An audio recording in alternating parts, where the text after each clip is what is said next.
12시에 많은 참여 바랍니다. 네, 주요 공시들 전해드리겠습니다. 공시 브리프입니다. 첫 번째 공시부터 확인해 보시죠. 자, 첫 번째 공시로 건설주인데요. 정치 테마주로 자주 거론되는 종목이죠. 까뮤 ENC부터 보겠습니다.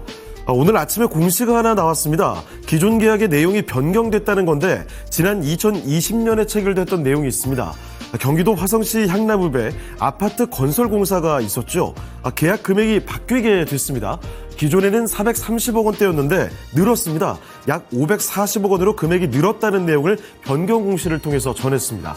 자, 그러면 까뮤 ENC 최근 주가가 어땠는지까지 확인해 보겠습니다. 2022년 초였죠. 5,000원 근처의 고점을 찍고 나서는 그동안 계속 밀렸습니다. 최근짝에도 보시면 계속 내려오는 모습들 나오고 있죠. 가끔 한 번씩 뉴스에 따라서 급등락이 나오는 모습도 있지만 전반적으로 계속 우하향입니다. 얼마 전에 1142원 바닥 찍었고요. 그리고 아직까지도 바닥권역에 놓여 있습니다. 오늘 장 초반의 주가도 크게 움직임은 나오지를 않습니다.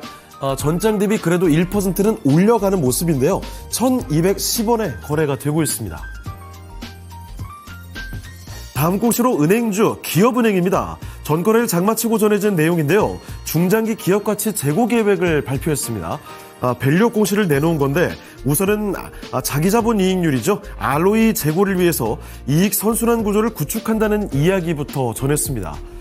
주가 순자산 비율, 즉 PBR 1배 이상을 달성한다는 목표를 밝혔는데 또 이 ROE를 글로벌 수준인 10% 이상으로 끌어올리기 위해서 자기자본 비용률인 COE를 낮추고 여기에 배당 성액을 글로벌 평균 수준인 40%로 상향한다는 방침입니다. 참고로 지난해 기업은행의 ROE는 8.8%였던 것으로 전해지는데요. 자, 그럼 기업은행 주가 흐름까지 확인해 보겠습니다. 올 초에는 사실 밸류업 기대감으로 10,000원에서 16,000원대까지 급등이 나왔던 종목이죠. 고점 찍고 12,000원대까지 급락 이후에는 또 꾸준하게 주가를 다시 이렇게 쭉 올려가고 있는 모습입니다. 최근에 15,000원대까지 주가 흐름이 아주 좋았습니다. 전고점을 향해서 다시 잘 달려가고 있었는데요. 그런데 이 계엄의 여파죠. 금융주들이 어제 급락을 하게 되면서 동반해서 장대 음봉을 기록하게 됐고요. 오늘 장엔 그래도 회복이 좀 나와줍니다. 전장 대비 3% 넘게 일단 올려가고 있고 15,000원 근처까지 향해 가고 있습니다. 다음으로는 건설 관련주죠. 흙에 대한 설계부터 시공까지 전문으로 하는 동아지질입니다. 전일 장마치고 공시가 나왔는데요. 계약 공시입니다. 현대건설과 229억 원 규모 공급 계약을 체결했다고 공시를 했습니다. 계약 내용은 광양항 광역준설도 투기장 조성공사 이 DCM에 투입되는 DCM 바지선의 장비 임대 계약입니다. 계약 기간은 2024년 6월 7일부터 2025년 2월 20일까지. 이번에 체결한 공급 계약 금액은 최근 매출액 대비해서는 6.7% 규모입니다. 자, 그러면 최근에 주가 흐름이 어땠는지까지도 확인해 보시죠. 한 번씩 급등이 나와주는 종목이기는 한데 그때마다 윗꼬리가 좀 길게 달리는 특징이 있습니다.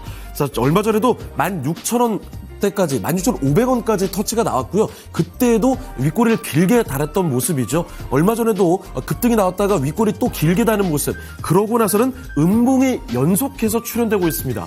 자, 오늘자 보시면 어느새 12,000원대까지 내려왔다가 오늘도 1% 내림세죠. 12,580원 역시나 12,000원대에서 거래가 되고 있습니다.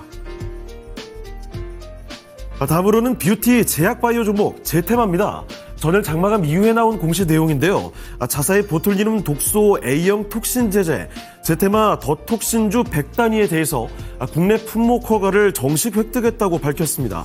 중증의 미간주름 적응증에 대해서 식품의약품안전처 국내 품목 허가를 획득한 건데 지난 2020년 수출용 품목 허가 획득 이후에 4년 만에 정식 국내 허가를 획득한 제테마의 첫 톡신입니다. 그럼 곧바로 제테마의 주가 흐름까지도 확인해 보시죠. 시장 흐름과는 다르게 움직임이 아주 괜찮았던 종목이죠. 지난 10월에 신고가를 기록했습니다. 2850원까지 기록이 나왔고요. 그대로 잠시 숨을 골라가다가 어느새 다시 전고점 부근까지 올렸습니다. 신고가 권역으로 올라가 있는 모습이었는데 오늘 장 초반의 주가 흐름이 영 신통치 않습니다. 시작부터 좀 휘청하더니 사실 초반에는 올랐거든요. 하락으로 돌리면서 낙폭이 점점 커져가고 있습니다. 장대 인봉이고요. 현재는 8% 넘게 급락 중 18,300원에서 거래가 되고 있습니다. 다음으로 웨어러블 디바이스의 액세서리를 만드는 기업입니다. 엑스플러스 보겠습니다. 어제 장마치고 3자 배정 유상증자 소식을 전했습니다.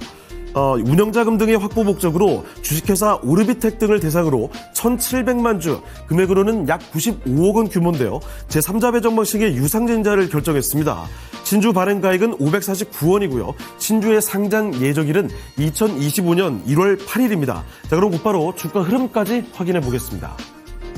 지지부진한 흐름을 보이고 있던 주가가 재무 개선 기대감이 나오면서 어제 갑작스럽게 상한가가 터졌죠. 자, 오늘 장 초반 주가도 아주 급등세를 기록했습니다만 아쉽게도 고점 대비 조금 밀려나긴 합니다. 오늘 현재 구간 보시면 전일 종가 대비해서는 10% 올리고 있고요. 900원에 다가서고 있습니다. 자, 지금까지 공시 브리프였습니다.